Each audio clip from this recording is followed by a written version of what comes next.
మాటతో నాపై నాకే ఏదో తెలియని నమ్మకం వచ్చింది.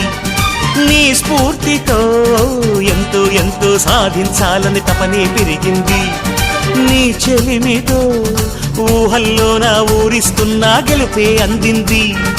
ఆ గెలుపుతో నిస్పృహలో నా నిదురిస్తున్నా మనసే మురిసింది.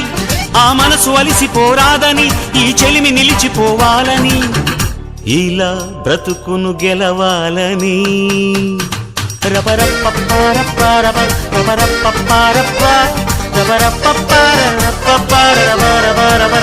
గామ గామ హంగామ మనమే హాయి చిరునామా పాత బాధ గదిని ఖాళీ చేద్దామా. గామ గామ హంగామ కష్టం ఖర్చు పెడదామా కొత్త సంతోషం జమ చేద్దామా.